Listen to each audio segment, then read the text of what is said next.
السلام عليكم ورحمة الله وبركاته. إن الحمد لله نحمده ونستعينه ونستغفره ونعوذ بالله من شرور أنفسنا ومن سيئات أعمالنا. من يهده الله فلا مضل له ومن يضلل فلا هادي له. وأشهد أن لا إله إلا الله وحده لا شريك له وأشهد أن محمدا عبده ورسوله صلى الله تعالى عليه وعلى آله وصحبه وسلم تسليما كثيرا. أما بعد، فقد قال الإمام البخاري رحمه الله تعالى: باب وفود الأنصار إلى النبي صلى الله عليه وسلم بمكة وبيعة العقبة. قال حدثنا يحيى بن بكير قال حدثنا ليس عن عقيل عن ابن شهاب وحدثنا أحمد بن صالح قال حدثنا أنبسة قال حدثنا يونس عن ابن شهاب قال أخبرني عبد الرحمن بن عبد الله بن كعب بن مالك رضي الله عنه أن عبد الله بن كعب وكان قائد كعب حين عمي قال سمعت كعب بن مالك يحدث حين تخلف عن النبي صلى الله عليه وسلم في غزوة تبوك بطوله. قال ابن بكير في حديث: ولقد شهدت مع النبي صلى الله عليه وسلم ليلة العقبة حين تواسقنا على الإسلام وما أحب أن لي بها مشهد بدر وإن كانت بدر أذكر في الناس منها.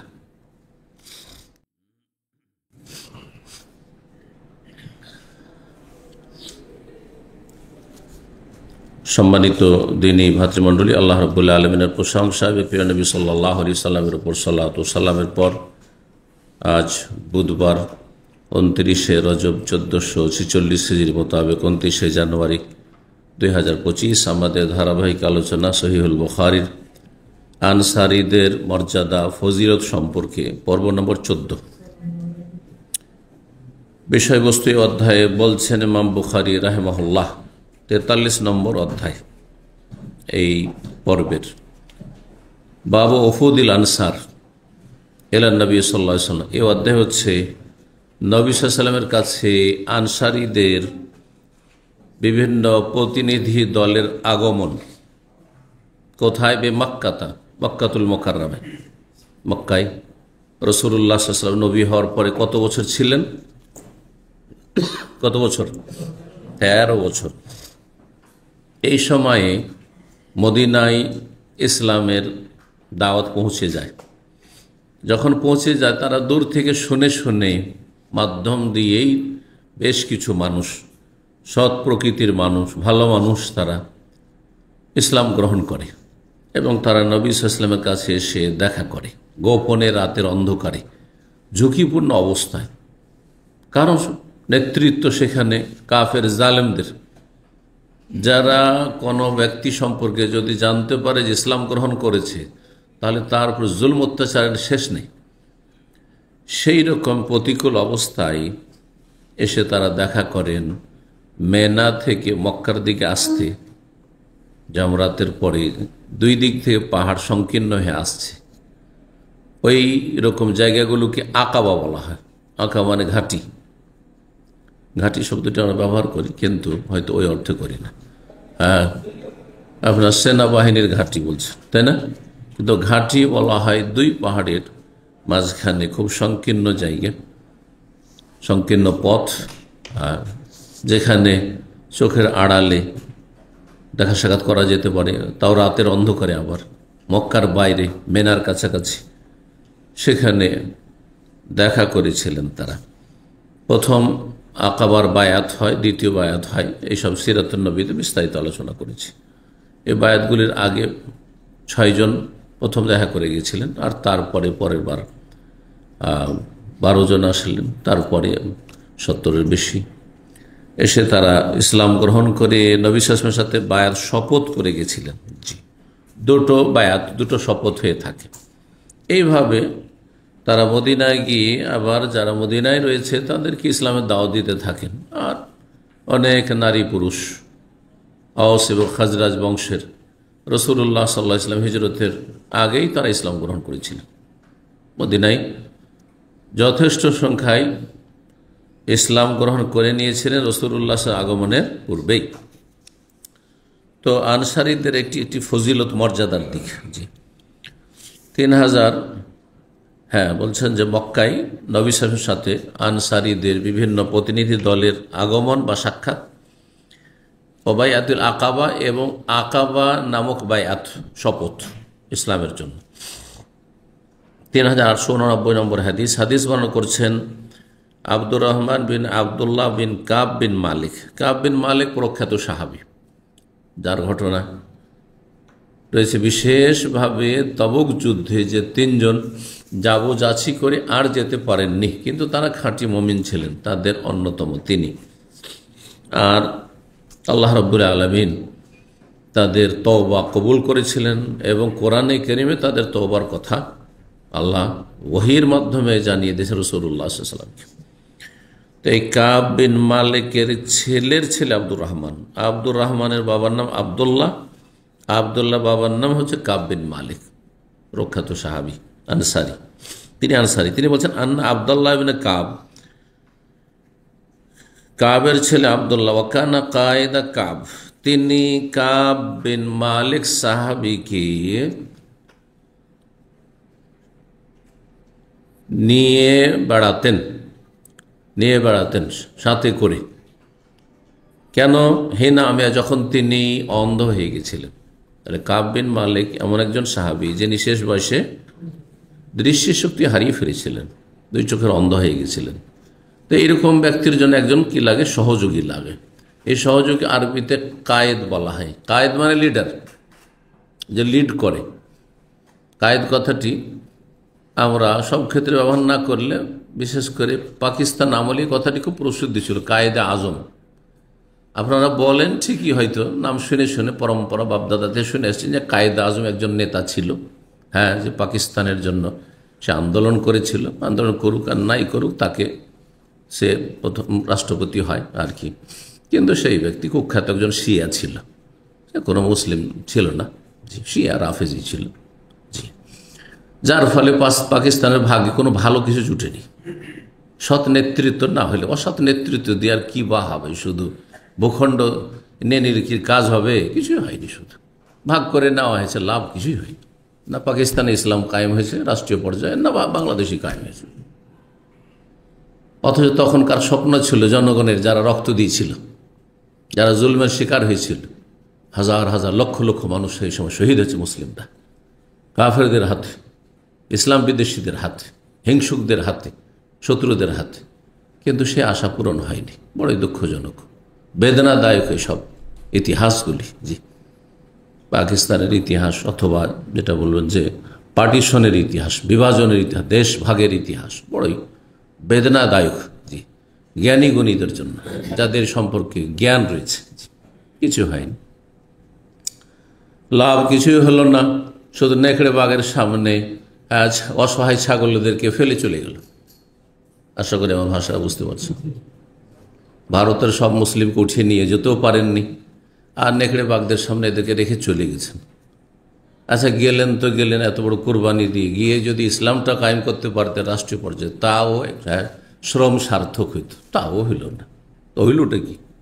জমি নিলেন, কি ফায়দা করলেন? এরকম জমি মেলা আছে মুসলমানদের কাছে।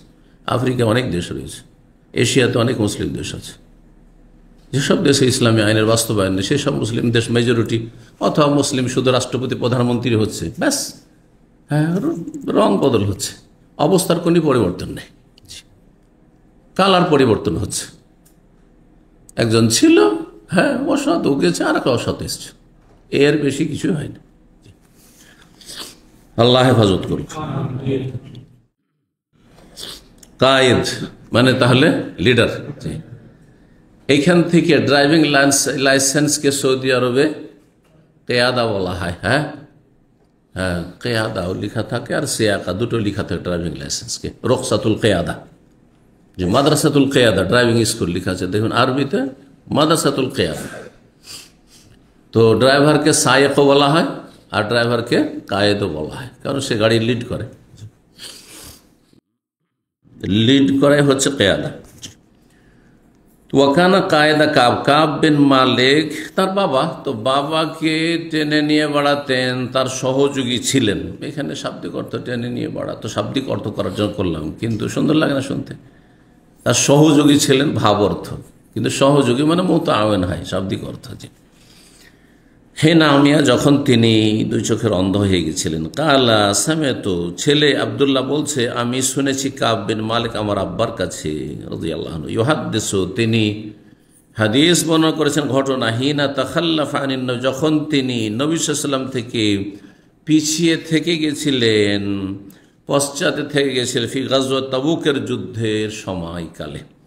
তাবুকের যুদ্ধের সময় খেজুর বাগানে খেজুর পেকে এসছে, আর অভাব রয়েছে, প্রচণ্ড গরমের দিন। আচ্ছা, বাগানের এই খেজুরগুলি একটু সামলে নিই, একটু দেখে নিই, আর তারপরে গিয়ে একটু ছুটে যাব, আর রাসূলুল্লাহ সাল্লাল্লাহু আলাইহি ওয়াসাল্লাম সাহাবায়ে কেরামদের সাথে মিলিত হব। কিন্তু যাচ্ছি করতে করতে একদিন পার হয়ে গেল, 2 দিন পার হয়ে গেল, করে আর যেতে পারলেন না। গিয়ে পাবো কোথায় এ মরুভূমি? তখন তো আর এরকম রাস্তা নেই যে দিব স্পিড, আর গেছেন আপনি হয়তো 200 কিলোমিটার আগে আছেন, তারপরে গিয়ে ধরে নিলাম আপনাকে, পেয়ে গেল, তাই না? না, তেমন তো নয়। সে পাহাড় আর মরুভূমিতে সে 700-800 কিলোমিটার সফর, মদিনা থেকে তাবুক সবচেয়ে দূরের যুদ্ধ নবী সাল্লাল্লাহু আলাইহি ওয়াসাল্লাম আমলে এই তাবুকের যুদ্ধই ছিল। বেতুলেহি মানে হাদিসটি লম্বা হাদিস বর্ণনা করছে। তুল, হ্যাঁ, তউইল থেকে, তউইল মানে লম্বা, লম্বা দীর্ঘায়িত হাদিস বর্ণনা করেছেন। লম্বা হাদিস অন্য জায়গায় এসছে। ইবনে বুকাইর বর্ণনাকারী বলছেন ফি হাদিসে, তার হাদিসে তার বিভিন্ন বর্ণনাকারী রয়েছে, তার মধ্যে একজন ইবনে বুকাইর রয়েছেন, ইয়াহইয়া ইবনে বুকাইর, ইমাম বুখারীর ওস্তাদ। কালা হাদাসে ইয়াহইয়া ইবনে বুকাইর। আর একজন ইমাম বুখারীর ওস্তাদ রয়েছেন আহমদ ইবনে সালেহ। 2 সনদে হাদিসটি এসছে। বলছেন ওয়ালাকাদ শাহিদতু মান নবী সাল্লাল্লাহু আলাইহি ওয়াসাল্লাম লাইলাতুল আকাবা। কাব বিন মালিক বলছেন যে আমি তাবুক যুদ্ধে যাচ্ছি করে যেতে পারিনি, কিন্তু আমি নবী সাল্লাল্লাহু আলাইহি ওয়াসাল্লামের সাথে উপস্থিত ছিলাম আকাবার রাত্রে। ওই যে ঘাটিতে, মেনার ঘাটিতে রাসূলুল্লাহ সাল্লাল্লাহু আলাইহি ওয়াসাল্লামের সাথে কয়েকজন গিয়ে দেখা সাক্ষাৎ করেছিলেন আর বায়াত করেছিলেন, তাদের একজন আমি ছিলাম মদিনা থেকে গিয়ে। হেনা তাওয়াসাকনা আল ইসলাম, যখন আমরা ইসলামের ওপর অটল থাকার জন্য অঙ্গীকার করেছিলাম, অঙ্গীকারবদ্ধ হয়েছিলাম নবী সাল্লাল্লাহু আলাইহি ওয়াসাল্লামের সাথে। জি, চুক্তি শক্ত করা। জি, তাওয়াসাকনা। ওয়ামা উহিব্বু আন্নালি বিহা মাশহাদা বদর। আর এই আকাবার ঘাটিতে যে বায়াতটি ছিল ইসলামের এবং নবী সাল্লাল্লাহু আলাইহি ওয়াসাল্লামের সাহায্য করার, এটি এত গুরুত্বপূর্ণ একটি ঘটনা ছিল।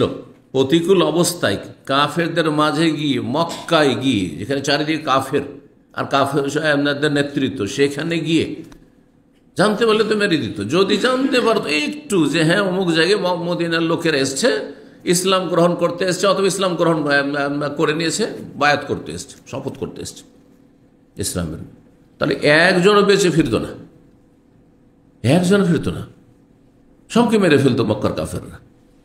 পক্ষান্তরে বদরের যুদ্ধে না, সবাইকে মারতে পারেনি, বরং তারাই মার খেয়েছে, তারাই পরাজিত হয়েছে কাফেররা। এই জন্য বলছেন যে আকাবার রাতে যখন আমরা ইসলামের ওপর অটলতার জন্য কি করেছিলাম, অঙ্গীকার করেছিলাম। আর এই যে ঘটনাটি আকাবার ঘাটির যে বায়াত শপথ, ওয়ামা উহিব্বু আন্নালি বিহা মাশহাদা বদর, আমি এটা পছন্দ করি না বা প্রাধান্য দিই না যে এই আকাবার ঘাটির বায়াতের বিনিময়ে বদরের উপস্থিতি হোক। অর্থাৎ একদিকে বদরে অংশ নেওয়া, মুজাহিদ হিসাবে জেহাদে যারা 313 জন গেছেন, তাদের একটা মর্যাদা, বড় মর্যাদা আছে তাদের। 313 জন সাহাবীর মর্যাদা, 10 মুবাশশারের পরে তাদের মর্যাদা, 10 জন জান্নাত সুসংবাদপ্রাপ্ত সাহাবা ইকরামদের পরেই বদরের যারা প্রথম জেহাদে শরীক হয়েছে 313 জন, তাদের সম্পর্কে আল্লাহ ঘোষণা করে দিয়েছেন। নবী সাল্লাল্লাহু আলাইহি ওয়াসাল্লাম হাদিসে রয়েছে, এই ওহী কথা হাদিসে রয়েছে যে মালুম আসে, তুমি যারা বদরে উপস্থিত হয়েছে এরপরে যা আমল করবে করো, কাদ গাফারতু লাকুম, তোমাদেরকে অগ্রিম মাফ করে দিলাম, মাফ করে দিলাম, জান্নাতের সার্টিফিকেট দিয়ে দিলাম, মাফ করে দিলাম। তার মানে এই নয় যে তারা তারপরে আর 5 ওয়াক্ত ফরজ পড়তেন না, মাফ হয়ে গেছিল না। আল্লাহ জানছেন অন্তর্যামী, এরা জীবনে বেনামাজি হবে না, জীবনে ফরজ ওয়াজিব ছাড়বে না, জীবনে এরা হারাম কাবিরায় লিপ্ত হবে না। হ্যাঁ, সুতরাং আল্লাহ রাব্বুল আলামিন যখন আলিমুল গায়ব, আল্লাহ অগ্রিম ঘোষণা করেছেন, আজকে এইরকম লোক আছে, ওই মর্যাদার না থাক, যে সারা জীবন ইমান ইসলাম তৌহিদ সুন্নাতের উপর থাকবে, আর আল্লাহ রাব্বুল তার সম্পর্কে জানছেন যে এই ব্যক্তি আল্লাহ সন্তুষ্টি নিয়ে কি হবে, দুনিয়া থেকে বিদায় নেবে, আমার কাছে আসবে, কিন্তু আজ ওয়াহির দরজা খোলা নেই যে আল্লাহ কোনো সার্টিফিকেট দেবেন। এই জন্য আমাদের কারো সার্টিফিকেট নেই, কারো সার্টিফিকেট নেই। শেষ মুহূর্তে গিয়ে মানুষ বিভ্রান্ত হয়ে যেতে পারে, যতই ভালো মানুষ হোক না কেন। কিন্তু নবী সাল্লাল্লাহু আলাইহি ওয়াসাল্লামের জীবদ্দশায় ওয়াহির দরজা খোলা ছিল, এই জন্য সেখানে আল্লাহ জানিয়ে দিয়েছেন নবী সাল্লাল্লাহু আলাইহি ওয়াসাল্লাম সাহাবায়ে কেরামদেরকে যে 313 জন বদরে যারা শরীক হয়েছে যারা, সবাইকে আল্লাহ অগ্রিম ক্ষমার ঘোষণা করে দিয়েছেন, তারা সকলে জান্নাতি। তাহলে বদরের একটা মর্যাদা, বদরি সাহাবী, এই জন্য সাহাবায়ে কেরামদের প্রসিদ্ধ ছিল যে অমুক বদরি সাহাবী, ওকানা বদরিয়ান, তিনি বদরি সাহাবী। বদরি সাহাবী মানে বদরে যে 313 জন শীর্ষস্থানীয় সাহাবী শরীক হয়েছেন প্রথম জেহাদে, তাদের অন্যতম একজন তিনি। জি, এই যে মর্যাদা, তো কাব বিন মালিক তিনিও বদরে হাজির হয়েছেন আর আকাবার রাতেও হাজির, দুই মর্যাদা তিনি হাসিল করেছেন, বদরের মর্যাদা হাসিল করেছেন আর এই আকাবার বায়াতেও তিনি উপস্থিত হয়েছেন। বলছেন যে দুটোকে যদি পাশাপাশি তুলনা করা হয় তো আমি বদরের উপস্থিত হওয়াকে, অংশ নেওয়াকে এই আকাবায় বায়াতে উপস্থিত হওয়ার চাইতে বেশি প্রাধান্য দিনে ফজিলতের মনে করি না। কেন? যেমনটা বললাম যে মক্কায় কত সংকটপূর্ণ ঝুঁকিপূর্ণ অবস্থা ছিল, জানতে পারলে একজনও সেখান থেকে ফিরে আসতো না, সবগুলিকে জবাই করে দিত। কারণ অল্প কয়জন আর তাদের ঘরে পেয়েছে, মক্কাতেই পেয়ে গেছে তাদেরকে, তাই না? কিন্তু এখানে বদরে তাদেরকে প্রস্তুতি নিয়ে আসতে হয়েছে, তারপরে তারা ছিল হাজার আর ওখানে সবাই আছে মক্কাতে, ওরা চারিদিক থেকে 100 জন ঘেরলে তো শেষ করে দেবে সবকে। তো বলছেন ওয়াইন কানাত বাদরুন, যদিও বদরের যুদ্ধটি আজকারা ফিন্নাস মিনহা, এই আকাবার ঘাঁটিতে বায়াতে উপস্থিত হওয়ার যে ঘটনা তার চাইতে বেশি জনসমাজে বেশি আলোচিত, কোনো একটি বিষয়ের আলোচনা বেশি হয় কিন্তু তার চাইতে অন্য বিষয়টি গুরুত্বপূর্ণ হয়। দেখেন ভাইরাল বক্তাদের আলোচনা অনেক বেশি হচ্ছে, কিন্তু ভাইরালদের দ্বারা মুসলিম উম্মার যে ফায়দা হয় তার চাইতে বেশি এমন এক ব্যক্তির দ্বারাও ফায়দা হইতে পারে যে ভাইরাল নয়। সে সাইলেন্ট কাজ করে যাচ্ছে, সে খ্যাতি চাই না, সে ভাইরাল হতে চাই না, জি, সে এত গ্যাদারিং চাই না, কিন্তু ভিত মজবুত করছে। বড় বড় আলেমরা রয়েছেন যাদেরকে সোশ্যাল মিডিয়াতে কেউ চেনেন না, কিন্তু তার আপন জায়গায় যেটুকু ইখলাসের সাথে কাজ করছেন সেটাকে যদি এই ভাইরালগুলোর সাথে তুলনা করেন, ভাইরালগুলোর অধিকাংশের আকিদাই বরবাদি, আকিদাই সর্বনাশ, মানহাজ সর্বনাশ। সাহাবায়ে কেরামদের আদর মতাদর্শ বুঝে না, সালাফদের মানহাজ মানে সাহাবায়ে কেরাম, তাবেইন, তাবা তাবেইন বুঝে না, মানে যুগের সাথে তাল দিয়ে চলে। এখন পরিস্থিতি বদলেছে, সুতরাং তারও গিরগিটের মতো রং বদলে গেছে। 15-16 বছর একরকম রং ছিল গিরগিটের, আর এখন কি হয়ে গেছে, ও গিরগিট আর রং পাল্টিয়ে দিয়েছে। না, আলেমের রং পাল্টাবে না। আমার মানহাজ গণতন্ত্র সম্পর্কে একই, যে কোনো পরিস্থিতিতে আমার মানহাজ নেতৃত্ব সম্পর্কে একই। আমি এটাকে সমর্থন করি না, ওটাকে সমর্থন করি না। আমাদের পাপ যেমন যেমন বেড়েছে তেমন অসৎ নেতৃত্ব এসেছে, সবে আমাদের গুনার কারণে। সমাজ যদি সৎ হতো তাহলে সেই সমাজ থেকে সৎ ব্যক্তি ওপরে যেতে পারত। সমাজের লোক সৎ লোককে চাই না। আল্লাহ বুঝার তৌফিক দান করুন। 3890 নম্বর হাদিস বর্ণনা করছেন জাবের বিন আব্দুল্লাহ রাদিয়াল্লাহু তাআলা আনহু, প্রখ্যাত সাহাবী বিন সাহাবী, ইয়াকুল শাহিদা বি খালায়া আল আকাবা, আমার দুই মামা আমাকে নিয়ে উপস্থিত হয়েছিলেন আকাবার ঘাটিতে।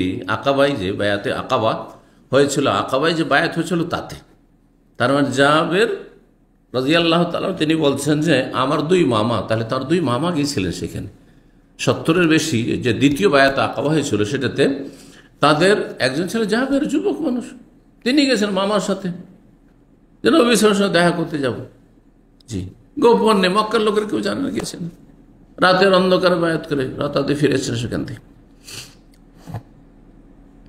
কাল আবু আবদুল্লাহ, ইমাম বুখারী রাহিমাহুল্লাহ বলছেন, ইমাম বুখারী কুনিয়াত আবু আবদুল্লাহ। কাল ইবনে উয়াইনা, তার ওস্তাদ সুফিয়ান বিন উয়াইনা বলেছেন, আহাদুহুমা, এই যে জাবেরের দুই মামার একজন হচ্ছেন বারা বিন মারুর, বারা বিন মারুর, তিনি আনসারী। 3891 নম্বর হাদিস। হাদিস বর্ণনা করেছেন জাবের, বলছেন আনা ওয়া আবি ওয়া খালাই মিন আসহাবিল আকাবা, আমি এবং আমার আব্বা, তাহলে জাবের বাবাও ছিলেন আব্দুল্লাহ, তিনিও বায়াত আকাবাতে শপথে গিয়েছিলেন, অংশ নিয়েছিলেন। আমি এবং আমার পিতা ওয়া খাল, আমার দুই মামা আকাবার সাথী সঙ্গীদের দলভুক্ত ছিলাম আমরা। আকাবায় যে 70 অধিক গিয়েছিলেন তাদের অন্যতম আমি ছিলাম, আমার আব্বা ছিল, আমার দুই মামা ছিল, তাদের এক মামার নাম এখানে উল্লেখ হইল।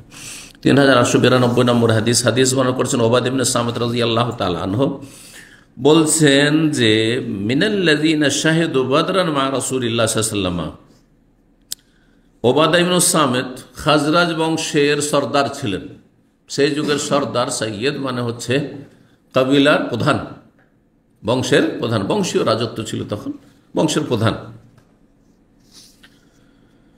সমাজপতি, আজকালকার দেশের ভাষা। যদি আমাদের সমাজের সমাজ মানে এক গ্রাম বাস সেই জন্য সমাজ, কিন্তু বংশীয় আমাদের দেশে ওই রকম কিছু নেই, কেন বংশের লোক ছড়িয়ে ছিটিয়ে গেছে। আজকাল বিশেষ করে শিক্ষার পরে আর বংশের লোক থাকে না তেমন, কে কোথায় যে যেখানে কাজকর্ম পেল, চাকরি পাবে, সেখানে গিয়ে সেটেল হল, কেউ দেশে, কেউ বিদেশে, বিভিন্ন জায়গায়।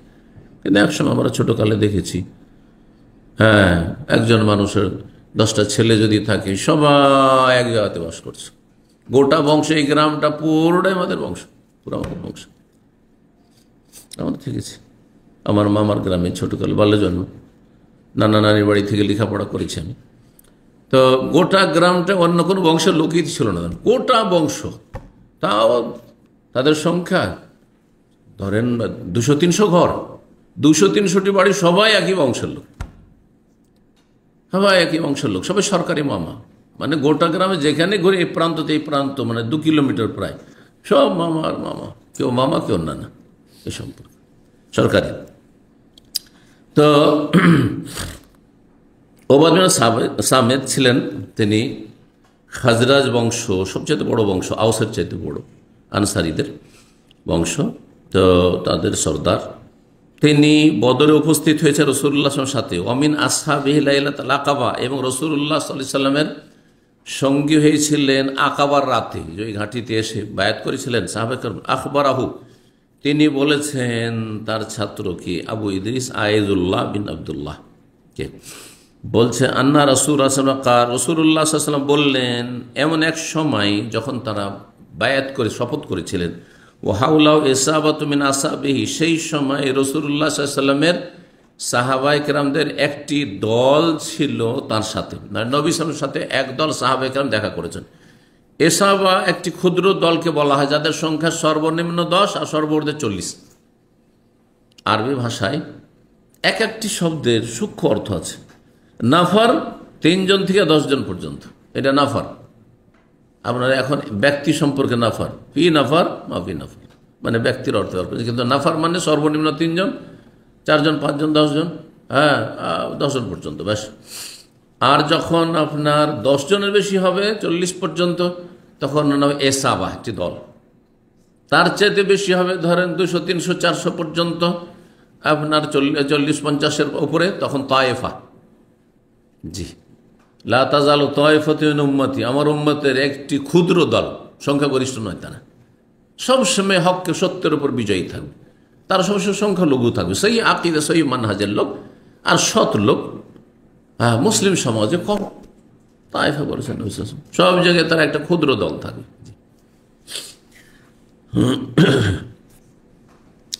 তো বলছেন যে রাসূলুল্লাহ সাল্লাল্লাহু আলাইহি ওয়াসাল্লাম বললেন ওদেরকে, তালাও, এসো। তাল মানে, আজকাল বলছেন তাল মানে এসো, ওর বহু বচন হচ্ছে তালাও, তালাও ইলা কালিমা। আল্লাহ কোরআনে বলছেন, তোমরা এসো, বাইউনি, আমার সাথে তোমরা শপথ করো, বায়াত করো, এই মর্মে যে আল্লাহ তুশরিকু বিল্লাহ, এক নম্বর যে আল্লাহর সাথে কোনো কিছুকে শরীক, আগে তৌহিদ শিরক মুক্ত হয়। এক নম্বর ক্ষমতা দখল নাই। দেখেন এই পয়েন্টগুলোর মধ্যে একটি ক্ষমতার কথা আসলো না, কিন্তু সবগুলি ব্যক্তি জীবন, পারিবারিক জীবন, সামাজিক জীবনের সাথে সম্পর্ক। তার বোঝাচ্ছে যে ভিত হচ্ছে ব্যক্তির সংশোধন, ভিত এই নয়, ফাউন্ডেশন এই নয় যে সরকার সংসদ, ক্ষমতার সংশোধন, ওটা শেষখানে। কারণ যত বেশি লোক হবে তত সমস্যা বাড়বে না? আমরা যখন স্বামী স্ত্রী ছিলেন তখন বাড়িতে ঝামেলা কম হইতো, দুইজনে অ্যাডজাস্ট হয়ে গেলে কাজ হয়ে যেত। ছেলেমেয়েরা যতদিন নাবালক ছিল, ততদিন আরও সমস্যা কম ছিল।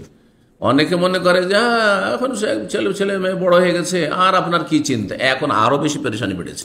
অভিজ্ঞ লোকদেরকে জিজ্ঞেস করবেন, যাদের তিক্ত অভিজ্ঞতা আছে। ছেলেমেয়েরা যত বড় হয়েছে তত বেশি সমস্যা বেড়েছে।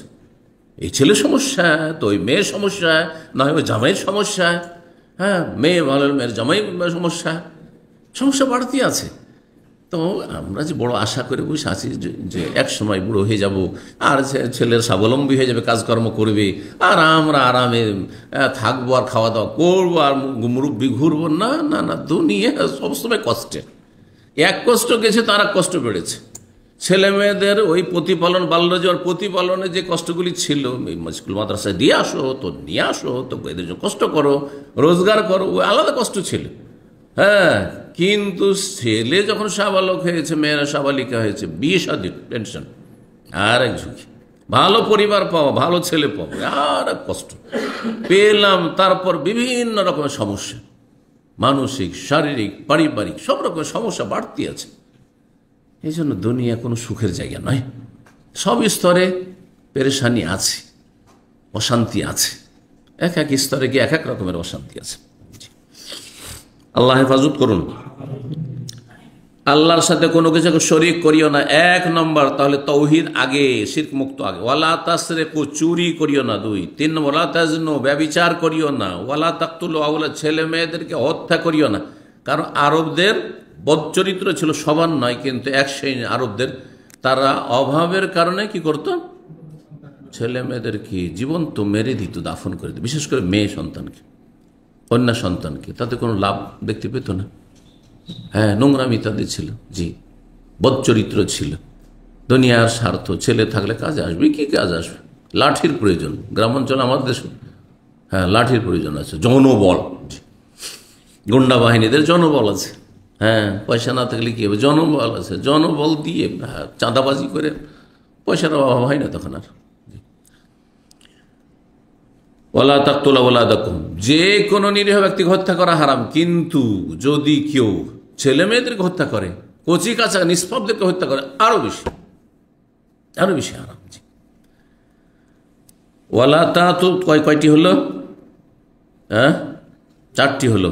5 নম্বর ওয়ালা তাতু বিবহতানিন তাফতারুনহু বাইনা আইদিকুম ওয়া আরজুলিকুম। 5 নম্বর হচ্ছে তোমরা মিথ্যা আরোপ করিও না, মিথ্যা রচনা করিও না, কারণ মিথ্যা অপবাদ দিও না, কারো মিথ্যা অপবাদ দিও না, যা তোমরা নিজেদের সামনে, হাত পায়ের সামনে, মানে নিজের পক্ষ থেকে। এই যে মানুষ কোনো কিছু যখন কারো উপর অপবাদ দেয়, তখন প্রথম অন্তরে কথাগুলি, শয়তানি কথাগুলি আসে। লোকটা খারাপ, লোকটা চোর, লোকটা লুচ্চা, এই কথাগুলি কোথায় আসে? হৃদয়ে আসে। আর হৃদয়টা কোথায় আছে? 2 হাত আর 2 পায়ের মাঝখানে আছে। এই জন্য এই ভাষাটি ব্যক্ত করা হয়েছে। তো বাইনা আইদিকুম ওয়া আরজুলিকুম, তোমাদের হাত এবং পায়ের সামনে, মানে তোমাদের নিজের পক্ষ থেকে মন গড়া কোনো কথা তোমরা রচনা করে নিলে আর অপবাদ দিয়ে দিলে না। মিথ্যা অপবাদ দেওয়া কাবিরা গুনাহ, কাবিরা গুনাহ। জেনা ব্যভিচারের যদি আপনি অপবাদ দেন, তাহলে 80টি বেত্রাঘাত কিন্তু কোড়া খেতে হবে, যদি 4 জনের সাক্ষী না নিয়ে আসতে পারে। আর অন্য যদি অপবাদ দেন তো আল্লাহর কাছে বড় কাবিরা গুনাহ। তার জন্য হয়তো দুনিয়ার দণ্ডবিধান নেই, কিন্তু আল্লাহর কাছে বড় কাবিরা গুনাহ, তার শাস্তি রয়েছে দুনিয়া আখিরাতে। 6 নম্বর ওয়ালা তাসুনি ফি মারুফ, ভালো কাজে আমার রাসূলুল্লাহ বিরুদ্ধাচরণ, নাফরমানি করিও না। ভালো কথা বলেছেন নবী সাল্লাল্লাহু আলাইহি ওয়াসাল্লাম, এটা করো, এটা করিও না, মেনে চলো, নাফরমানি করিও না। ফামান ওয়াফা মিনকুম, 6টি কথা। তাই 6টি কথার উপর কি করলেন? বায়াত নিলেন। তাহলে ইসলাম গ্রহণ করেছে, এই কাজগুলি করতে হবে। তোমাদের মধ্যে যারা এই চুক্তিকে সম্পূর্ণ করবে, পূর্ণ করবে, ফাজরুহু আলাল্লাহ, তার নেকি প্রতিদান আল্লাহর কাছে রয়েছে। কার কাছে পাবে? মানুষের কাছে চেয়ে না, আল্লাহর কাছে। ওমান আসা মিন যালিকা শাইআন, আর তোমরা এর উপর বায়াত করলে যে শিরিক করব না, আমরা চুরি করব না, আমরা ব্যভিচারের কাছে যাব না, আমরা কোনো খুনের সাথে জড়িত হব না, কারো মিথ্যারোপ করব না, মিথ্যা রচনা করব না, আল্লাহ রসুলের নাফরমানি করব না। এইসব বলার পরে যদি এর কোনো কিছুতে জড়িয়ে যাও, লিপ্ত হয়ে যাও, বলছেন ফাউকে বাবে ফিদ দুনিয়া, তাহলে দুইয়ের এক হবে অবস্থা। আল্লাহ হয়তো দুনিয়াতে শাস্তি দিয়ে দিলেন। অনেক ক্ষেত্রে কেউ ব্যভিচারে লিপ্ত হলো, দুনিয়াতে শাস্তি দিয়ে দিলেন। দুনিয়ার মেলা শাস্তি আছে। শারীরিকভাবে অসুস্থ এমন হয়ে গেল, আর বাঁচল। আমি এরকম চরিত্রহীনগুলোকে জানি, যারা ব্যভিচার, তাদের বদ স্বভাব ছিল, আয়ুর বরকতে এমন ছিনিয়ে এনেছেন আল্লাহ রব্বুল আলমিন যে 30 বছর বয়সেই মারাত্মক রোগে আক্রান্ত হয়ে হালাক হয়ে গেছে, তওবা নসিব হয়নি। জি, কিছু হারাম খাবে, হারাম খাওয়ার পর বিভিন্ন রকম বালা মুসিবতে আক্রান্ত। সুদ খোর অধিকাংশ শেষ জীবনে অনেক কষ্ট পায়, অনেক কষ্ট পায়। একদিক থেকে হারাম খেয়েছিল, আর একদিক থেকে এত পয়সা বেরিয়ে চলে গেছে যে কোনো জীবনে বরকত নাই, পারিবারিক কোনো শান্তি নেই, ছেলে মেয়েদেরকে কোনো শান্তি নেই। সব অসৎ ছেলে পয়দা হয়েছে, হারাম খাইয়েছে বাচ্চাদেরকে, ছেলে মেয়েদেরকে। দুনিয়ার শাস্তি যদি আল্লাহ দিয়ে দেন, দুনিয়ার শাস্তি বলতে বিষয় দণ্ডবিধান। কেউ মিথ্যা অপবাদ দিল জেনার, আর তাকে কি করা হল? 80টি বেত্রাঘাত করা হল, তাহলে এটা দিয়ে কাফারা হয়ে যাবে। কারণ ওলামারা বলেছেন যে আল হুদুদ কাফারাতুল লিআহলিহা, যে দণ্ডবিধান কায়েম করে দেওয়া হয়, তাহলে যার উপর দণ্ডবিধান কায়েম করা হবে তার এই গুনার কাফারা মোচন হয়ে গেল। তাহলে কেউ যদি ব্যভিচারে লিপ্ত হয় আর তাকে পাথর দিয়ে সংসার করা হবে বিবাহিত হওয়ার কারণে, তাহলে গুনাহ মাফ হয়ে গেছে, ওই গুনাহটি মাফ হয়েছে, যেটার জন্য শাস্তি দেওয়া হয়েছে। অন্য গুনাহ নয়, অন্য গুনাহের জন্য তওবা, কিন্তু এটার জন্য মাফ হয়ে গেছে। যদি চুরি করে আর হাত কাটা হয়েছে, তাহলে ওই চুরির গুনাহ মাফ, বুঝছেন না? আরও মেলা চুরি করেছে, ডাকাতি করেছে, সেগুলো তো ধরা খায়নি, কিন্তু যেটাতে ধরা খেয়েছে আর হাত কাটা গেছে, ওই গুনাহ মাফ।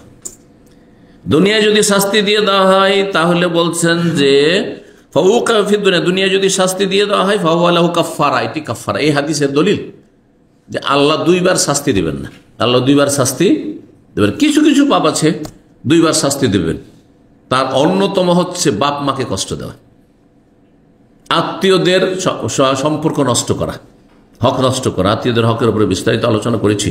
জি, সতর্ক সাবধান। এগুলোর ক্ষেত্রে হয় কি যে দুনিয়াতেও শাস্তি, আখিরাতেও শাস্তি। বাপ মাকে কষ্ট দিয়েছেন, বাপ মায়ের হক নষ্ট করেছেন, বাপ মার সাথে দুর্ব্যবহার করেছেন, বিশেষ করে বার্ধক্য অবস্থায় তারা পৌঁছে গেছে, এখন তো কাজকর্ম করতে পারেন না, আপনার পাশে দাঁড়ানো উচিত ছিল, খোঁজ খবর নিয়ে না, কি খাই না খাই, কোথায় বাস করে, কঠিন অবস্থা। কামাতা দিনও দান, আপনার সাথে এইরকমই দুনিয়াতে হবে, আখিরাতেও শাস্তি হবে। আত্মীয়দের সাথে সম্পর্ক ছিন্ন করেছেন আপনি, ভাইদের সাথে কথা বলেন না, বোনদের সাথে কথা বলেন না, আপনি চাচাদের সাথে কথা বলেন না, মামার সাথে কথা বলেন আপনি, শত্রুতা, দুনিয়ার পয়সার জন্য, জমি জায়গা তুচ্ছ স্বার্থের জন্য, এই রাজনৈতিক পার্টির জন্য। দুনিয়া তো শাস্তি হবে, আখিরাতেও শাস্তি হবে এগুলো।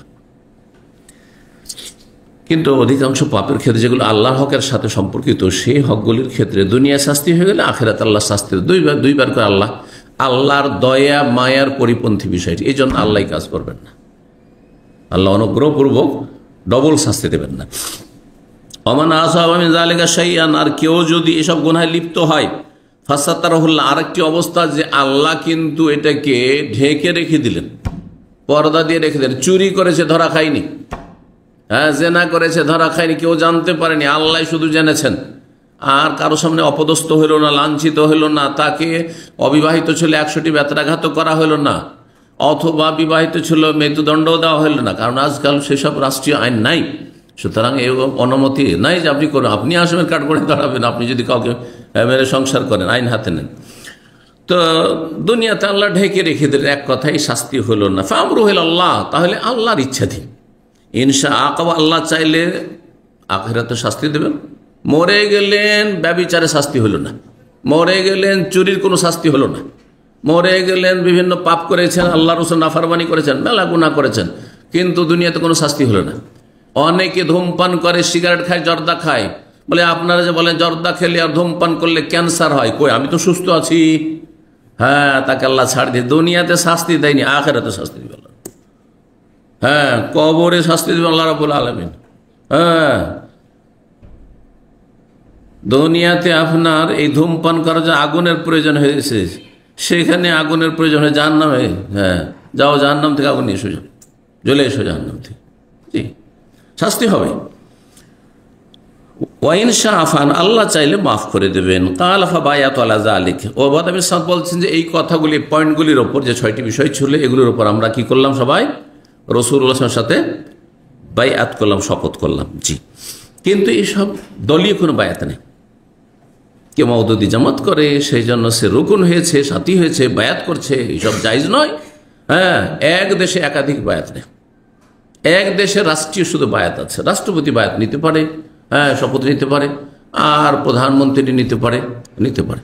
জি, মুসলিম দেশে।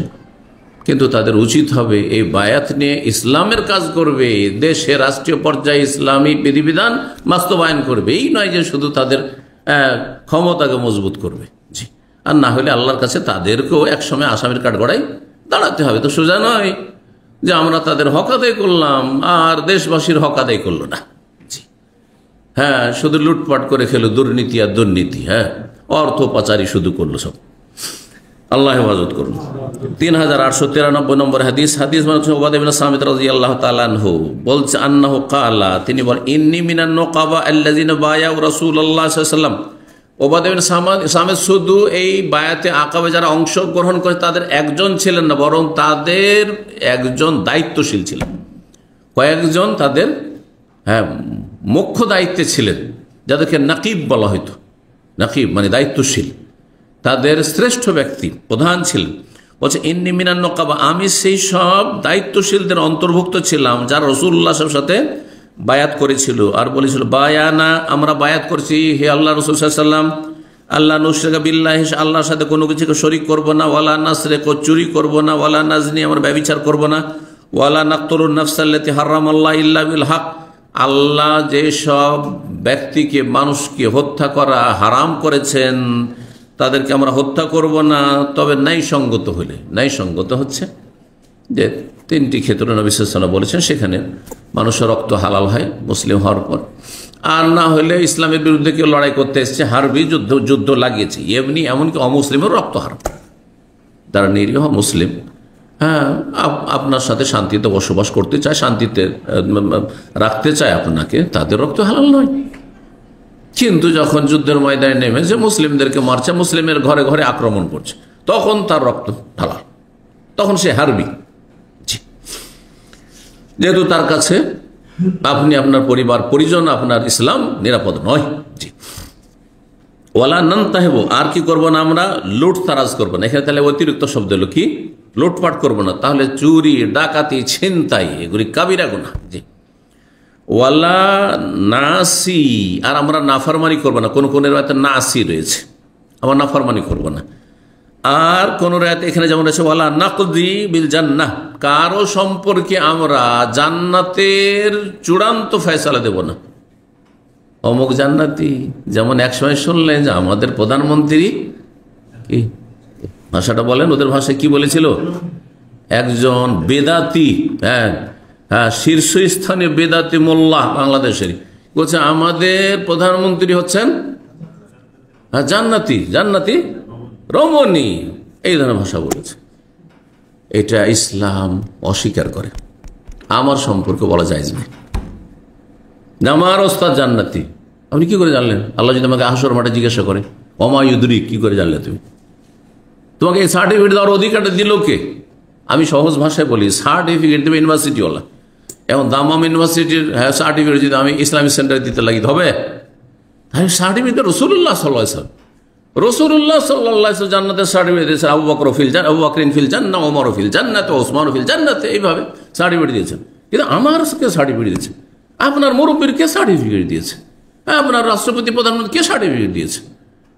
এসব দুনিয়াদারি করে মানুষ লাঞ্ছিত হয়। কত লাঞ্ছিত সমাজের কাছে বলুন তো দেখি। কিন্তু যারা জবানকে আমাদের মতো সংযত রেখেছে, আল্লাহ এবং রসুলের কথা বলে, আলহামদুলিল্লাহ সবসময় মানুষ কাছে সম্মানিত, কখনো ছোট হইতে হয় না। এই জন্য কারো সম্পর্কে, আচ্ছা আমাদের সহি আকীদার বেশ কিছু মানুষরা, বেশ কিছু আলেম সমাজও রয়েছে, হুট করে কারো একটা মাসলা শুনে শুধু বলে দিয়েছে হ্যাঁ হ্যাঁ আমিন জরি বলা আছে, রফে দিনে আছে, এই সহি আকীদায় চলে এসছে। দিল জোনপুরি বিদাতি ওই পীর ভণ্ড কেউ দিল এই সহি আকীদায়, সৌদি আরব প্রশংসা করেছে, সহি আকীদায় চলে এসছে। মূর্খামি এগুলা। আর তার কয়েকদিন পরে দিল ইবনে তাইমিয়া কাফের, নাউজুবিল্লাহ, আলবানি কাফের, তো ওহাবিরা কাফের, নাউজুবিল্লাহ কাফের, মানে ওর কাছে সার্টিফিকেট আছে, ও ঢালাওভাবে সার্টিফিকেট, কুফরি সার্টিফিকেট বিতরণ করে। না লাইক, আল্লাহ যেন দুনিয়া আখিরাতে লাঞ্ছিত করে। জি, তো ওয়ালা নাকযিবিল জান্নাহ, কারো সম্পর্কে জান্নাতের চূড়ান্ত ফয়সালা দিবেন না। বলেন আশা করি রবের কাছে যে আল্লাহ তাকে জান্নাত দেবেন, এইটা বলতে পারেন আশা করি। অথবা বলেন আল্লাহ তুমি তাকে জান্নাত দাও, সবচেয়ে ভালো। আশার চাইতে বেশি দোয়া, দোয়াটাতে ফায়দা হলো। আপনার আশা করে তো আমার কি ফায়দা? আপনার আশাতে কোনো ফায়দা হবে না যদি আপনি দোয়া না করেন। এতটা যে আমি আশা করছি কারো সম্পর্কে ভালো, তার মানে তার হিতাকাঙ্ক্ষী, আমি তাকে ভালোবাসি, এতটুকু শুধু, দোয়া দিলেন না। ইনফাল না জালিক, যদি আমরা এই ভালো কাজগুলি করি তাহলে কি পাবো? জান্নাত পাবো। ইনফাল না জালিকা, যদি আমরা এগুলো করি তাহলে আমরা জান্নাত পাবো, এখানে উজ্জ্ব আছে। অথবা রয়েছে যে কোন কোন রিওয়ায়াত আবার এখানে রয়েছে কি, বিভিন্ন যেহেতু পাণ্ডুলিপি, সেহেতু ফাল জান্নাত ইনফাল না জালিকা, মানে ওয়ালা নাসি, আমরা নাফরমানি করবো না, হয়ে গেল, থেমে গেল, তারপরে বিল জান্নাত নেই, ফাল জান্নাত, তাহলে জান্নাত পাবো। ইনফাআল্লাহ, এই ভালো কাজগুলি যদি আমরা করি, শিরক না করি, তারপরে চুরি না করি, ব্যভিচার না করি, খুন না করি, লুটতারাজ না করি, যদি আল্লাহ রাসূল নাফরমানি না করি, তাহলে ফাল জান্নাত ইনফাআল্লাহ, এগুলো কাজ করলে আমরা জান্নাত পাবো ইনশাআল্লাহ। জি, ফাইন গাশিনা মিন যালিকা শাইয়ান, কিন্তু এই পাপগুলির কোনটিতে যদি লিপ্ত হয়ে যায় আমরা, কানা কাযাউ যালিকা ইলাল্লাহ, তাহলে এর চূড়ান্ত ফয়সালা আল্লাহর ইচ্ছাধীন, আল্লাহ যা ইচ্ছা তাই করবেন। জরুরি নয় যে কেউ যদি চুরি করে আল্লাহ ওকে শাস্তি দেবেন, জরুরি না, আল্লাহর ফরজ না। আল্লাহ যদি আমি এই বান্দাকে মাফ করে দিলাম, চুরি করেছে কিন্তু এর মানে নাকি কাজ নাকি আছে, মাফ করে দিলাম, আল্লাহর ইচ্ছা। হ্যাঁ, এই লোক রোজা ছেড়েছে, জরুরি নয় যে আল্লাহ আযাব দেবেন। হ্যাঁ, এই লোক বিদআত করেছে, বড় বিদআত, কুফরির বিদআত না, কুফরি শিরকের কথা, ওই অবস্থায় মারা গেলে মাফ করবে না। কিন্তু ধরেন কেউ বিদআত করেছে, সম্মিলিত মোনাজাতের বিদআত করেছে, অথবা নিয়ত পড়ার বিদআত করেছে, আমরা চিরকালে জাহান্নামী বানানো তো হারাম, কিন্তু অস্থায়ী জাহান্নামী সেটাও নিশ্চিত নয়, আল্লাহর ইচ্ছাধীন। দেখেন কাবিরা গুনাহ সম্পর্কে, সব কাবিরা গুনার কথা হচ্ছে, আল্লাহর ইচ্ছাধীন। একমাত্র ঈমান ভঙ্গ করে মারা গেলে আল্লাহ কখনো জান্নাত দেবে না, জান্নাত হারাম। কিন্তু ঈমান অবস্থায় কেউ চোর যদি হয়, যে নাও করে থাকে, আল্লাহ না করে, যদি কাউকে খুনও করে থাকে, লুটপাটও করে থাকে, চুরিও করে থাকে, আর যদি কোনো নাফরমানি করে থাকে, আল্লাহ রাসূলের নাফরমানি, কেউ টাকার নিচে কাপড়, কারো দাড়ি নেই, জরুরি না যে আল্লাহ আযাব দেবেন, আল্লাহর ইচ্ছাধীন। কি এলো হাদিসে, কানা কাযাউ যালিকা, আমার ফয়সালা চলবে না, আল্লাহ এরা তো সারা জীবন টাকার নিচে কাপড়ে, সারা জীবনে বুড়ো হয়ে মরে গেছে, দাড়ি রাখেনি, আমি শাস্তি দেবো নাকি? আল্লাহ বলে আমি, আমার ইচ্ছা, আল্লাহ ইচ্ছা হলে অবশ্যই শাস্তি দেবেন। হ্যাঁ, সাধারণ এইটাই কমন হুকুম, সাধারণ হুকুম হচ্ছে যে আপনি গুনাহ করে যাচ্ছেন কন্টিনিউ, তাহলে আপনাকে আযাবের সম্মুখীন হইতে হবে। কিন্তু আল্লাহ মাফ করে দিতে পারেন, কাবিরা গুনাহ আল্লাহ মাফ করতে পারেন। আল্লাহ রহমতে আপনি আমি বাধা দেন আল্লাহকে, আল্লাহ আমার নিয়ে দিচ্ছেন, আপনারা নিয়ে দিচ্ছেন। হ্যাঁ, এটা সবসময় মনে রাখবেন, এটা আকীদা। আল্লাহর হক আল্লাহ সব ছেড়ে, বান্দার হকের ক্ষেত্রে শর্ত শুধু যে কারো আপনি বেঈমানি করেছেন আর ধার নিয়েছেন, দেননি, তখন ও না মাফ করে আল্লাহ মাফ করবেন না। হ্যাঁ, ও যদি মাফ করে দেয় আর আল্লাহ বলে আমিও মাফ করে দিলাম। আরে তুমি বান্দা মানুষ হয়ে যদি মানুষকে মাফ করতে পারো, তোমার 2000 রিয়াল, তাহলে আমি কেন মাফ করবো না? আমি মাফ করে দিলাম, অসুবিধা আছে? বিষয়গুলি বোঝার চেষ্টা করতে হয়। কোনো একটা গুনাহ করলে দিলেন একবারে শক্ত ভাষা, মনে করছে খুব হেদায়েত করে দিলাম, না, আপনি ও খারেজি মানহাজে চলে গেলেন। দাইয়ুস কোশ্চিন কালেও জাহান্নামে। কোশ্চিন কাল কোথায় আছে? প্রথম কথা, হাদিসে কোশ্চিন কাল নেই। 2 নম্বর, তারপরে আপনি কি মনে করলেন যে ফাসেক চিরকাল জাহান্নামী হবে? অস্থায়ী জাহান্নামী। তাহলে কোশ্চিন কথাটি কি করে আপনার মুখে আসছে? এটা তো আলেমের পরিচয় নাই। দাইয়ুসের শাস্তি হচ্ছে জাহান্নাম, কিন্তু আল্লাহ যদি বলেন আমার ইচ্ছাধীন, জাহান্নাম এটা শাস্তি, কিন্তু আমি মাফ করতে পারি। রাষ্ট্রপতির যদি অধিকার থাকে যে মৃত্যুদণ্ডের আসামিকে মাফ করে দিচ্ছে, হ্যাঁ বেনামি খালাস করে দিচ্ছে, তাহলে রবের কেউ হক নাই? হ্যাঁ, আল্লাহ যা ইচ্ছা তাই করতে পারেন। জি, 44 নম্বর অধ্যায়, বাবু তাজওয়ীজিন নবী সাল্লাল্লাহু আলাইহি ওয়াসাল্লাম আয়েশা ওয়া কুদুমিহা আল মদিনা ওয়া বিনাইহি বিহা। এই অধ্যায় হচ্ছে নবী সাল্লাল্লাহু আলাইহি ওয়াসাল্লামের বিবাহ বন্ধন মা আয়েশা রাদিয়াল্লাহু তাআলা আনহার সাথে, আর নবী সাল্লাল্লাহু আলাইহি ওয়াসাল্লামের আগমন মদিনা হিজরত করে, ওয়া বিনাইহা ওয়া কুদুমুহা মানে আয়েশা রাদিয়াল্লাহু তাআলা আনহার আগমন, আয়েশাও হিজরত করে আসলে বাবার পরে পরে। বাবা তো হিজরত করে এসেছিলেন কার সাথে? নবী সাল্লাল্লাহু আলাইহি ওয়াসাল্লাম সফর সঙ্গী হয়ে চলে এলেন, হ্যাঁ, কিন্তু পরিবার পরে এসছে, তার স্ত্রী তার ছেলে মেয়েরা তারা পরে এসছে। আব্দুর রহমান ছিল, আব্দুর রহমান আবু বকর, তারপরে আসমা মেয়ে, তারপরে আয়েশা ছোট, তো তারা পরে হিজরত করে এসছেন। ও বেনা এহি বেহা, এবং নবী সাল্লাল্লাহু আলাইহি ওয়াসাল্লামের তার সাথে বাসর, বেনা বানায়াবনি মানে ঘর বানানো, এই জন্য রাজমিস্ত্রিকে বান্না বলা হয়, এখানে বলা হয় না। তো স্ত্রীর সাথে ঘর বসানো মানে বাসর, ভাবার্থ এটা ভদ্র ভাষা। 3894 নম্বর হাদিস বর্ণনা করছে মা আয়েশা রাদিয়াল্লাহু তাআলা আনহা স্বয়ং তার ঘটনা সম্পর্কে, বিয়ের বলছে তাজাওয়াজানিন নবী সাল্লাল্লাহু আলাইহি ওয়াসাল্লাম বিনতু সিত্তে সিনিন, আমাকে নবী সাল্লাল্লাহু আলাইহি ওয়াসাল্লাম যখন বিয়ে করেছেন তখন আমি 6 বছরের মেয়ে ছিলাম। নাবালিকা বিবাহ তো আমরা ছোটকালে দেখেছি, শুধু মুসলিমদের মধ্যে না, হিন্দুদের। আমার গ্রামে একটা মেয়ে ছিল রাধা বলে, স্কুলে প্রাইমারি স্কুলে পড়তাম, ক্লাস 3-তে, আমি ও 2-এ পড়তাম। মেয়েটি আমাদের চোখের সামনে 2-4-10টা বাড়ি পরে তাদের বাড়ি, একেবারে নাবালিকা, 10 বছরের মেয়ে বিয়ে হয়েছে।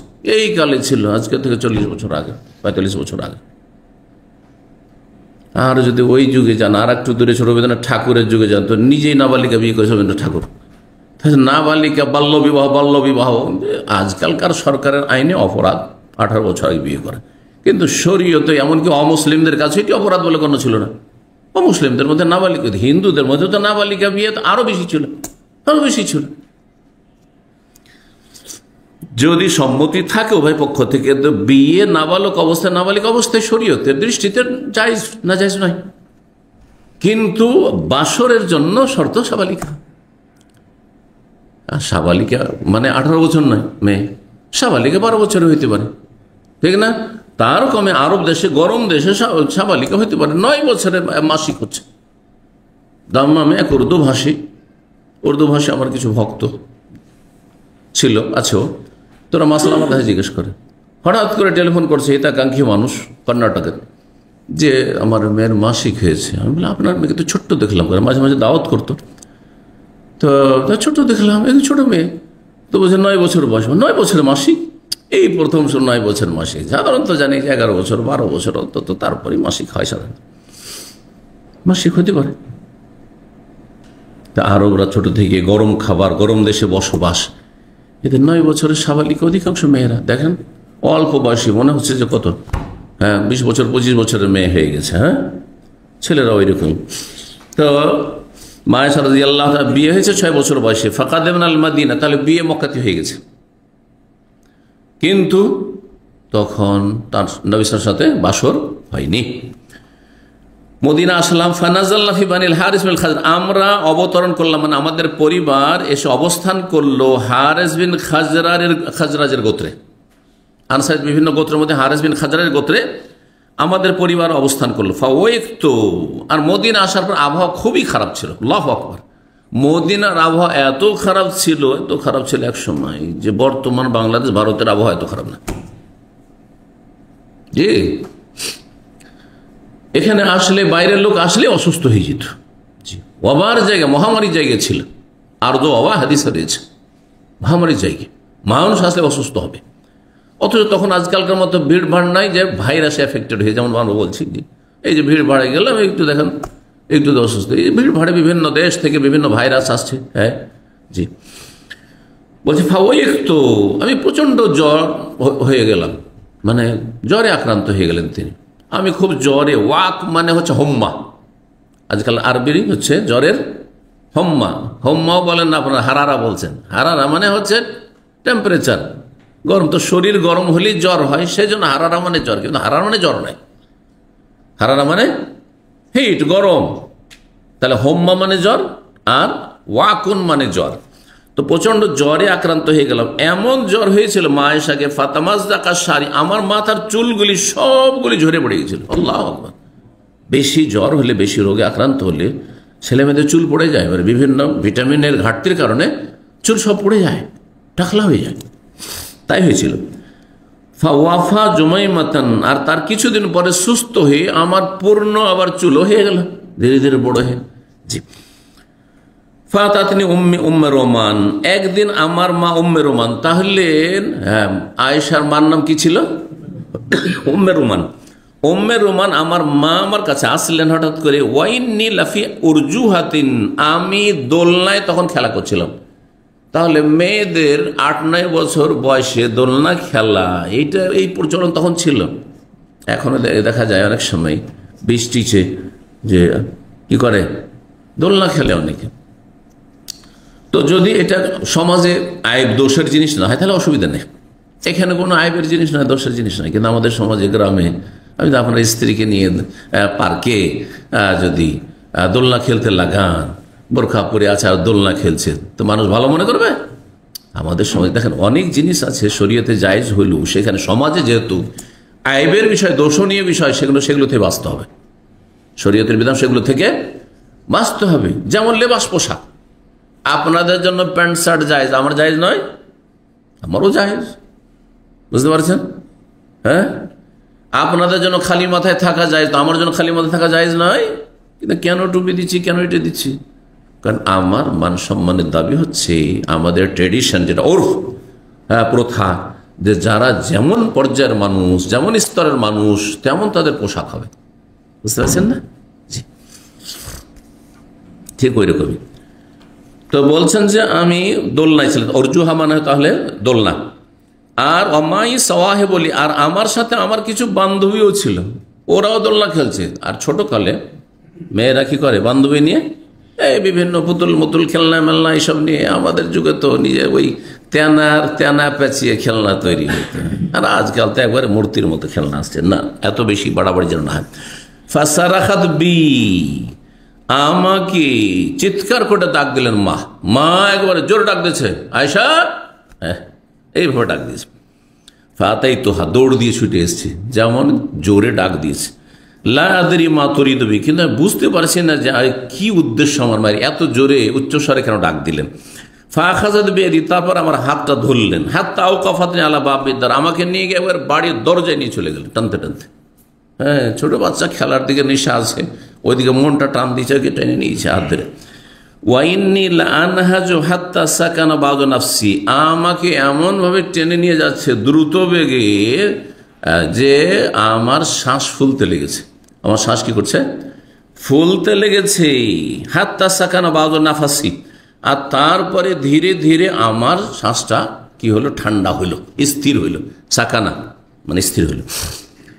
সুম্মা আখাযা শাইয়্যাম মিন মাইন, তারপরে আমার আম্মা অল্প একটু পানি হাতে নিলেন। ফামাসাহাত বি ওয়াজহি ওয়া রাসি, তারপর আমার মুখটা পানি দিয়ে একটু মুছে পরিষ্কার করে দিলেন, সুন্দর করে দিলেন। ওয়া রাসি, আমার মাথার চুলগুলিকে পানি দিয়ে একটু করে ভিজাই।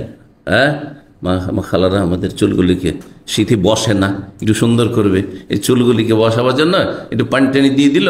আর তারপর আজকাল কোথায় পাবেন কন্ডিশনার, এক সময় তো যখন প্রথম কন্ডিশনার দেখতে লাগলাম, আমি নিজেই বুঝি না। আমি যখন হোটেলে থাকার মতো পর্যায়ে গেলাম, ওই কয়েক বছর আগের কথা বলছি, আপনারা হাসবেন হয়তো, কারণ আমি ওই জগৎ থেকে একেবারে সম্পর্কহীন। আমি শরীরের আলহামদুলিল্লাহ আল্লাহ পাক আমাকে সৃষ্টি করতে দিয়েছেন, কখনো ক্রিম নিজের পয়সায় কিনে, এই নয় যে কেউ হাতিয়ে দিচ্ছে আর ওটা ব্যবহার, আমি ক্রিমের ধারি না। শুধু এক সময় সরিষার তেল ব্যবহার করতাম দেশীয় তরিকায়, আর তারপরে হয়তো একটু জৈতুন তেল আরও দেশে আসার পরে, কিন্তু এই যে ক্রিম আর তারপরে এই আর সেই, আর তারপরে শ্যাম্পু লাগাইতে হবে, আর তারপরে তার সাথে শ্যাম্পু দিয়ে আর হলেন না, রেখে খসখস করছে তো সফট করতে হবে, সুতরাং কন্ডিশনার দিতে হবে, তো আবার তারপর লোশন। আরে প্রথম যখন দেখি 3 রকম 4 স্টার 5 স্টার হোটেলে গেস্ট হয়ে দেখি, চশমা দিয়ে দেখতে হয়, কারণ চশমার বয়স চলে এসছে, কোনটা কি, সবই শ্যাম্পু তো মনে করলে হবে না, এটা শ্যাম্পু, এটা লোশন, এটা কন্ডিশনার, কোনটা কখন ইউজ করা লাগবে তাও শিখতে হইল আমাকে। বললাম আমার জুনিয়রদের কাছ থেকে শিখেছি, আমার ছেলেমেয়েদের কাছ থেকে শিখেছি, বাবা এটা কোনটা কখন ইউজ করে, যে আমি এই ধরনের লোক, কারণ আল্লাহ আমাকে এগুলো প্রয়োজনে মনে করায়নি। জি, আমার কোনোদিন পা ফাটতো না যে ভ্যাসলিন লাগবে, এখন ভ্যাসলিন হয়তো থাকছে সেই জন্য হয়তো কেউ দিয়ে দিল, আলাদা কথা। কিন্তু আমার এই ঠোঁট ফেটে যাচ্ছে তো আমার পা ফেটে যাচ্ছে, এগুলো নেই, আল্লাহ পাক তৈরি করেছে। কিন্তু কিছু মানুষের আছে তার হাত পা কড়া, শক্ত, একটুতে ফেটে যায়, আরব দেশে বিশেষ করে তাদের প্রয়োজন আছে, প্রয়োজন হলে ঠিক আছে। কিন্তু শরীরের এত মালিশ আর এত ও শরীরের যত্ন নেওয়া, অথচ আপনি রুহের কোনো যত্ন নিচ্ছেন না, কলবের যত্ন নিচ্ছেন না, পাপ মুক্ত হচ্ছেন না, ফায়দা কি আপনার এই শরীরের খেদমত করে? জাহান্নামে যাবে এইসব শরীর, বেনামাজি শরীর জাহান্নামে যাবে, যতই আপনি এসব ব্যবহার করেন না কেন। যাই হোক, একটু চোখে মুখে পানি দিয়ে আমাদের মা খালারা এরকমই করেছে। হ্যাঁ, একটু সুন্দর করে দিয়ে মুখখানটাকে একটু তেল টেল দিয়ে দিল, মুখখান সুন্দর লাগছে, যা জলসা শুনতে চলে গেলাম। জি, বলছেন যে আমার মুখমণ্ডল আর মাথাটাকে কি করে দিলেন, হ্যাঁ মাথায় হাত ফিরিয়ে একটু সুন্দর করে দিলেন। সুম্মা আদখালাতেন নিদ্দার, তারপর আমাকে একটা ঘরে ঢুকিয়ে দিলেন। ঘরে গিয়ে দেখি যে ফায়দানি সতুমিয়াল আনসার, কয়েকজন আনসারি মহিলা বসে আছে, আনসারি মহিলা ওখানে বসে আছে, মুরব্বীরা, ফিলবাইতে বাড়িতে। ফাকুল না, তারা বলছে আমাকে দেখে, আয়েশাকে দেখে বলছেন আলাল খাইরে ওয়াল বারাকাত ওয়ালা খাইরে তাইর, তোমার জীবনে কল্যাণ হোক আর বরকত হোক। ওয়ালা খাইরে তাইর, খাইর মানে কল্যাণ আর তাইর মানে পাখি, কিন্তু শাব্দিক অর্থে এখানে পাখির কল্যাণ, মানে তুমি সৌভাগ্যবতী হও। হ্যাঁ, বা তুমি বড়ই সৌভাগ্যবতী যে তোমার স্বামী হচ্ছেন সৈয়দুল মুরসালিন খাতামুন নবীন মুহাম্মদ রাসূলুল্লাহ সাল্লাল্লাহু আলাইহি ওয়াসাল্লাম, তুমি বড় সৌভাগ্যবতী। ওয়ালা খাইরে তাইর, তারপরে আসলামাতনি ইলাইহিন্না, উম্মে রুমান, হ্যাঁ আয়েশার মা, মেয়েটিকে আয়েশাকে নিয়ে গিয়ে ওই যে কয়েকজন মহিলা বসে আছে মুরব্বীরা, ওদের হাওয়ালা করে দিলেন। হ্যাঁ, তাদেরকে ধরিয়ে দিলেন যে নাও তোমরা একে যত্ন করে একে পরিপাটি করে দাও, একে রেডি করে দাও, এখন নবী সাল্লাল্লাহু আলাইহি সাল্লামের সাথে তোমরা সাক্ষাৎ করা। দেখেন, মা মেয়েতে অনেক সময় লজ্জা পায় বাসর ঘরে পাঠানোর জন্য। আজকালকার মেয়েরা একটু নির্লজ্জ হয়ে গেছে, নিজে থেকে দৌড় দিয়ে ঢুকে যাচ্ছে। কিন্তু আমরা ছোটকালে দেখেছি, বুঝতে পারছেন, রাতের অন্ধকারে গোটা বাড়ির লোক যতক্ষণ ঘুমিয়ে না গেছে কে পাঠায়, না অসম্ভব কথা। সবাই যখন গোটা বাড়ি সবাই ঘুমিয়ে একেবারে নিস্তব্ধ হয়ে গেছে, কোনো সাড়া শব্দ নাই, সবাই ঘুমাচ্ছে, তখন নিয়ে গিয়ে ওই নতুন জামাইয়ের ঘরে গিয়ে কি করছে, হ্যাঁ কিছু মেয়েরা নিয়ে গিয়ে দিয়ে আসছে, অথবা আগে থেকে নিয়ে বসে আছে কিছু মেয়েরা, তো বুঝতে দেয়, টের পায়নি, ও জানে না যে এখন আমার স্বামী আসবে বা দেখা হয়ে যাবে। কিছু মহিলারা নিয়ে বসে আছে ওখানে, আর তারপরে যারা নিকটাত্মীয়, আর তারপরে তখন ওকে ওই ছেলেকে বলছে যে বিয়ে করে পাত্রকে বলছে তুমি এই সময় ঢুকবে, এখন ঢুকো তুমি। ও যেমন ঢুকে গেল তখন মহিলারা বেরিয়ে চলে গেল। এইভাবে আমাদের জামানাতে বাসর হইতো, বাসরটা এইভাবে আমাদের জামানায় কি হইতো, শুরু হইতো। জি, তো সুবহানাল্লাহ, বলছেন যে ফাসলামাতনি ইলাইহিন্না, ওই সব মহিলা যে আনসারি মহিলারা ছিল তাদের হাওয়ালা করে দিলেন আমাকে। ফাসলাহানা মিন শানি, তারপরে তারা আমাকে আরো বেশি পরিপাটি সুন্দর করে দিলেন। ফালাম ইয়ারুনি ইল্লা রাসূলুল্লাহ সাল্লাল্লাহু আলাইহি ওয়াসাল্লাম, এদিকে রাসূলুল্লাহ সাল্লাল্লাহু আলাইহি ওয়াসাল্লাম বলা আছে যে আমরা রেডি করছি আর আপনি ঘরে আসবেন, বুঝা গেছে না? তা নবী সাল্লাল্লাহু আলাইহি ওয়াসাল্লামের এই মা আয়েশার কক্ষে গিয়ে, জি, তো বলছেন যে রাসূলুল্লাহ সাল্লাল্লাহু আলাইহি ওয়াসাল্লাম বলছে ফালাম ইয়ারুনি, এর মানে হচ্ছে যে হতচকিত হওয়া। হতচকিত বুঝেন, এই শব্দটি বুঝেন, মানে হঠাৎ করে চমকে ওঠা, হঠাৎ করে চমকে ওঠা, সহজ ভাষায় বলছে হঠাৎ করে আমি রাসূলুল্লাহ সাল্লাল্লাহু আলাইহি ওয়াসাল্লামকে দেখে চমকে উঠেছি। 9 বছরের মেয়ে, জানি না কিছু, জানেন সবাই বলছে যে তোমার নবীর সাথে বিয়ে হয়েছে, নবীর সাথে বিয়ে কি জিনিস, আবার স্বামী স্ত্রীর হক কি জিনিস, আবার স্বামী স্ত্রীর মাঝে সম্পর্কটা কি হবে, সব বুঝেই না। আমরা এমন একটা সময় ছিল যে 14-15 বছরের মেয়েরা বিয়ে হইতো, আর এই সহশিক্ষা যখন ছিল না, তখন মেয়েরা বুঝতো না, না স্বামী না স্বামী, শ্বশুর বাড়ি না শ্বশুর বাড়ি, হ্যাঁ, বিয়ে না বিয়ে, বিয়ে হয়েছে, ও জানে না যে বিয়ের উদ্দেশ্য কি, আর তার স্বামী স্ত্রীর সম্পর্কে কি, সহবাস হবে, মিলিত হবে, ইত্যাদি ইত্যাদি, শারীরিক সম্পর্ক হবে, এগুলো বুঝতো না মেয়েরা। এখন স্কুলে ক্লাস, প্রাইমারি স্কুলে প্রেম করা শুরু করে। বললাম আমি দেখেছি প্রাইমারি স্কুলে, শুনেছি ক্লাস 4-এ পড়ছে, আর এদের চিঠি দেওয়া দিই, চিঠির যুগ ছিল তখন, এখন তার চিঠিও লাগে, মোবাইল। বাপ মাকে আগেই বুঝিয়ে নিয়েছে যে আমাকে মোবাইল দিতে হবে, মোবাইল ছাড়া চলবে না। আর বাপ মাও কিছু আছে ওই রকম মূর্খ, যে এই কোচি মেয়েরা যারা তাদের ভবিষ্যৎ বুঝে না, তাদের হাতে মোবাইল তুলে দিয়ে দিচ্ছে, না ওই মোবাইল দেবেন না, বিশেষ করে স্মার্টফোন দেবেন না। বড় হয়েছে, জ্ঞানী হয়েছে, বুঝছে, নিজের ভবিষ্যৎ লাইফ বুঝছে, তখন ভিন্ন বিষয়, বা জরুরি হয়ে গেছে। জি, তো বলছেন যে হঠাৎ করে রাসূলুল্লাহ সাল্লাল্লাহু আলাইহি ওয়াসাল্লাম এসে উপস্থিত, হতচকিত হয়ে গেলাম দেখে নবী সাল্লাল্লাহু আলাইহি ওয়াসাল্লামকে। সময়টা কি ছিল? দোহান, পূর্বাহ্নের সময় ছিল, সকালবেলা যে নাস্তার সময় 8টা 9টা 10টা, এই সময় দোহা চাস্তের সময় ছিল এক কথা। ফাসলামাতনি ইলাইহি, ওই মহিলারা আমাকে নবী সাল্লাল্লাহু আলাইহি ওয়াসাল্লামের হাওয়ালা করে দিলেন, যে এই যে থাকলো আপনার, হ্যাঁ আপনার বেগম থাকলো। ওয়া আনা ইয়াউমাইযিন বিনতু 9 সিনিন, সেই সময় আমি 9 বছরের মেয়ে ছিলাম। 9 বছরের মেয়ে, জি, সাবালিকা হয়ে গেছে, মাসিক হয়ে গেছে, অসুবিধা, মাসিক হয়েছে মানে সাবালিকা হয়ে যায়। সাবালিকা হইলে সহজ, অসুবিধা নেই, বা বাসরে অসুবিধা নেই। 3895 নম্বর হাদিস, মায়েশা রাদিয়াল্লাহু তাআলা আনহা বলছেন, আন্নান নবী নবী সাল্লাল্লাহু আলাইহি সাল্লামের সাথে যখন সংসার করা শুরু করলেন মায়েশা, তখন নবী সাল্লাল্লাহু একদিন বললেন তাকে, উরিতুকা ফিল মানাম মাররাতাইন, বিয়ের পূর্বে তোমাকে স্বপ্নে আমি 2 বার করে দেখেছি। আল্লাহু আকবার। আর নবীর স্বপ্ন হচ্ছে ওই, আমাদের স্বপ্ন অনেক সময় শয়তানি খেয়াল, হয়তো মনে এসছে একটা মেয়ে বা বিয়ের ব্যাপারে, সেই জন্য তাকে দেখছেন হয়তো, বা এমনি তার মনে হচ্ছে। অনেক সময় হয় কি, আপনার মনে খেয়াল আসেনি কোন একটা মেয়ে, কিন্তু ওর মনে ওই মেয়েটি হয়তো মনে মনে আপনাকে চাই হয়তো, হ্যাঁ, সেই জন্য দেখছেন। অথবা এমনিতে শয়তান দেখাচ্ছে আপনাকে, হ্যাঁ, যে আপনি কয়েকবার একটা মেয়েকে ভাববেন না যে আমি এই মেয়েটাকে দেখছি, মনে হয় আমার এর সাথেই বিয়ে হবে, কারণ আপনার স্বপ্নে ফেরেশতা না হয়ে শয়তানও হইতে পারে, কিন্তু নবী সাল্লাল্লাহু আলাইহি ওয়াসাল্লাম স্বপ্নে ফেরেশতা। জি, তো বলছেন নবী সাল্লাল্লাহু আলাইহি ওয়াসাল্লাম মায়েশাকে যে তোমাকে আমি স্বপ্নে 2 বার করে দেখেছি।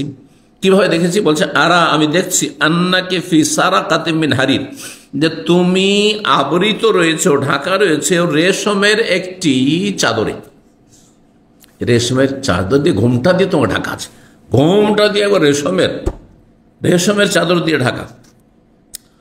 ওয়ায়াকুলু, আর কেউ একজন বলছে, মানে জিবরাইল বলছেন, ফেরেশতা বলছেন, হাযিহি ইমরাতুকা, ইনি হচ্ছেন আপনার সহধর্মিনী স্ত্রী, আপনার সহধর্মিনী। ফাআকশিফ, তখন আমি কি করলাম, ঘোমটাটি খুলে দেখলাম, যে দেখি তাহলে আমার স্ত্রী, ঘোমটাটা টেনে দেখি, ঘোমটাটা টেনে আমি তখন দেখলাম, ফায়জাহি আনতে, তার আগে কিন্তু ঢাকা আছে, কে আছে জানি না, নবী বলছেন, দেখি যে তুমি, ঘোমটাটা যখন সরিয়ে, চেহারার উপর থেকে সরিয়ে দেখছি যে তুমি, তোমাকে দেখছি, 2 বার করে দেখেছি। ফাকুল, তখন আমি স্বপ্নেই মনে মনে বললাম, ইয়াকু হাযা মিন ইনদিল্লাহ, এই স্বপ্ন যদি আল্লাহর পক্ষ থেকে হয়, ইউমদিহি, তাহলে আল্লাহ যেন তার বাস্তবায়ন করেন। নবী সাল্লাল্লাহু সন্দেহের ভিত্তিতে বলেননি, এমনি বলেছেন, কারণ নবীর স্বপ্ন হচ্ছে ওহী, তারপরে তিনি এভাবে বলেছেন। কিন্তু আমাদের ক্ষেত্রে যদি হয়, তাহলে এতটুকু বলতে পারেন যে যদি আল্লাহ, জানি না আমি এই স্বপ্ন শয়তানের পক্ষ থেকে, জিনদের পক্ষ থেকে, না ফেরেশতার পক্ষ থেকে, আল্লাহ তোমার পক্ষ থেকে যদি ফেরেশতার মাধ্যমে হয়ে থাকে, আর এতে আমার কল্যাণ থাকে, আর আপনি বিয়ে করতে ইচ্ছুক, তাহলে আপনি বলতে পারেন যে আল্লাহ তাহলে বাস্তবায়ন করে দেন, অসুবিধা। 3896 নম্বর হাদিস বর্ণনা করছেন হেশাম বিন উরওয়া, তার পিতা উরওয়া থেকে, হ্যাঁ, বলছেন, তুফিয়াত খাদিজা তো ক্বাবলা মাখরাজিন নবী ইলাল মদিনা বিসালাসিন, খাদিজা রাদিয়াল্লাহু তাআলা নবী সাল্লাল্লাহু আলাইহি ওয়াসাল্লামের বড় সহধর্মিনী উম্মুল মুমিনিন, তিনি ইন্তেকাল করেছিলেন নবী সাল্লাল্লাহু আলাইহি ওয়াসাল্লাম মদিনায় হিজরত করে আসার 3 বছর পূর্বে, তার মানে নবুয়তের 10ম বছরে, নবী হওয়ার পরে 10 বছর পূর্তি হয়ে, তার তখন বয়স কত তাহলে নবীর?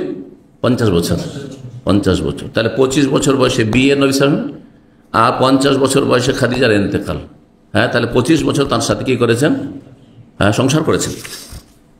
বলছে 3 বছর, হিজরতের 3 বছর পূর্বে খাদিজা রাদিয়াল্লাহু মারা যান।